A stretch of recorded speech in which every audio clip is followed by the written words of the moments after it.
आप देख रहे हैं इंडिया टाउन न्यूज, भारत की बात। नमस्कार, आप देख रहे हैं इंडिया टाउन न्यूज और मैं हूं आपके साथ कमर गौस। आपको बता दें कि छत्तीसगढ़ के दुर्ग जिले से एक गंभीर और संवेदनशील मामला सामने आया था, जहां क्रिश्चियन सिस्टर और आदिवासी समाज की लड़कियों के खिलाफ धर्मांतरण और मानव तस्करी के आरोप लगाए गए हैं। इस मामले ने न सिर्फ प्रदेश की राजनीति को गरमा दिया है, बल्कि पूरे देश भर में अल्पसंख्यक समुदाय के बीच आक्रोश का माहौल बन गया है। कांग्रेस, क्रिश्चियन और आदिवासी समाज इस घटना का विरोध कर रहे हैं। वहीं आरोप यह भी है कि बजरंग दल के सदस्यों ने लड़कियों के साथ मारपीट की, छेड़छाड़ की और जाति सूचक गालियां भी दी। देखिए हमारी ये खास रिपोर्ट। हमें हर तरह की सेवाएं ईसाइयों की चाहिए, लेकिन हमें ईसाई नहीं चाहिए। शर्मनाक है। इस शर्मनाक का मैं कड़े शब्दों में निंदा करता हूं। छत्तीसगढ़ के दुर्ग जिले में दो क्रिश्चियन सिस्टर को हिरासत में लेने के बाद विवाद और विरोध की लहर पूरे प्रदेश में फैल गई। आरोप है कि इन सिस्टरों ने कथित तौर पर धर्मांतरण और मानव तस्करी की गतिविधियों में भाग लिया। लेकिन इस पूरे मामले पर सवाल तब उठे जब 3 आदिवासी लड़कियों ने खुद नारायणपुर के एसपी को लिखित में शिकायत दी कि उनके साथ बजरंग दल के कार्यकर्ताओं और एक महिला द्वारा मारपीट, छेड़छाड़ और जबरन धर्मांतरण का आरोप लगाने की साजिश की गई। घटनाक्रम हुआ, जिस तरह से दुर्ग में 3 आदिवासी बेटियों के साथ मारपीट हुई, एक आदिवासी बेटा के साथ मारपीट हुई, निर्दोष लोगों को जेल भेज दिया गया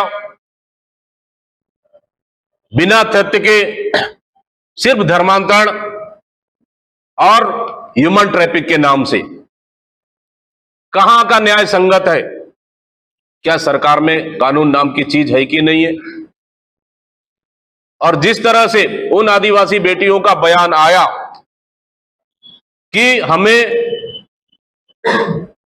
बजरंग दल की एक महिला और वहां के कार्यकर्ताओं के द्वारा दुर्ग रेलवे स्टेशन में मारपीट किया गया है, छेड़छाड़ की गई है, गलत नियत से उनके शरीर को टच किया गया है और धक्का मुक्की की गई है, जातिगत गाली गलौज की गई है, लेकिन अब तक बजरंग दल पे कार्रवाई क्यों नहीं, मैं पूछना चाहता हूं इस सरकार से।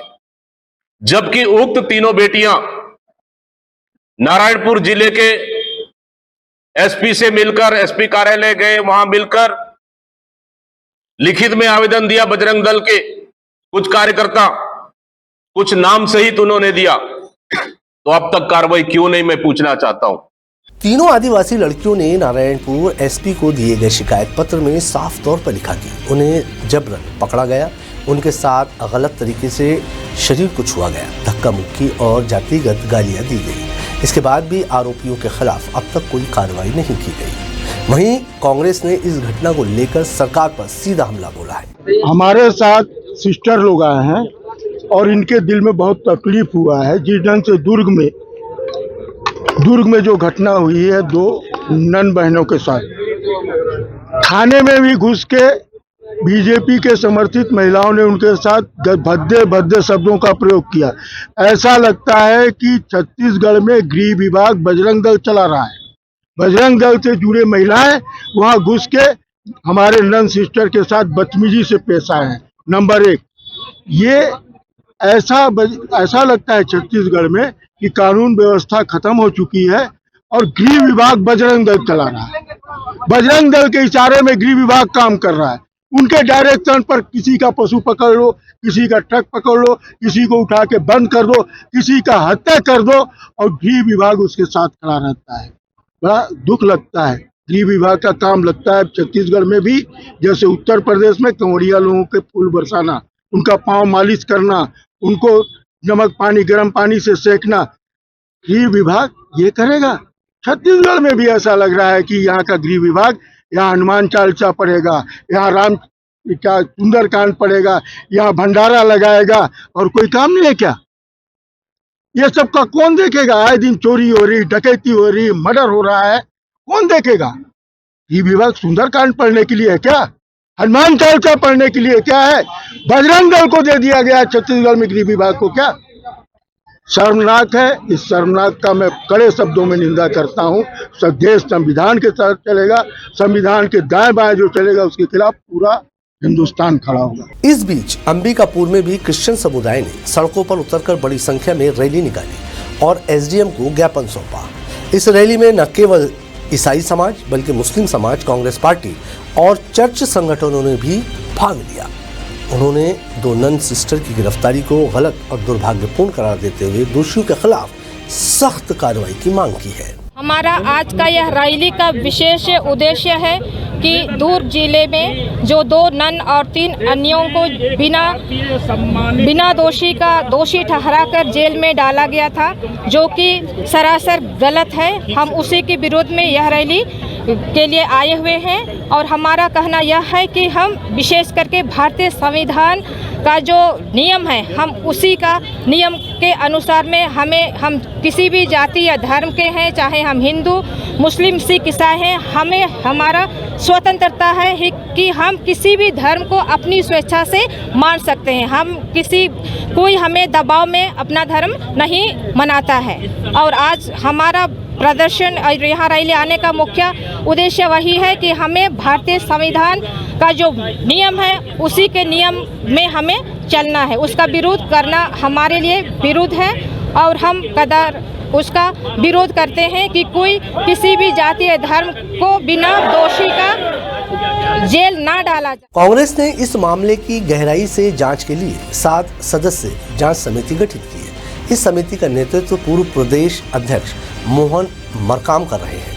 ये दल नारायणपुर के ओरछा क्षेत्र में पीड़ित आदिवासी बेटियों से मुलाकात करेगा और पूरी रिपोर्ट तैयार करेगा। आए दिन जो अल्पसंख्यकों के विरुद्ध और ख़ास करके ईसाइयों के विरुद्ध जो हिंसात्मक घटनाएं होती हैं और ईसाइयों को लोग जिस तरह से घृणा की नज़र से देखते हैं, जब शिक्षा की बात आती है तो लोगों को मिशन स्कूल ही चाहिए, क्रिश्चियन स्कूल ही चाहिए।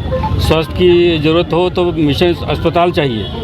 मैंने हर तरह की सेवाएं ईसाइयों की चाहिए, लेकिन हमें ईसाई नहीं चाहिए। इस तरह की जो मानसिकता है, उस मानसिकता का विरोध करने के लिए हम लोग यहाँ पर आए हुए हैं। तो इसलिए इस तरह की मानसिकता, भाई ये जो समाज है, ईसाई समाज शिक्षित समाज है, सभ्य समाज है, शांत समाज है।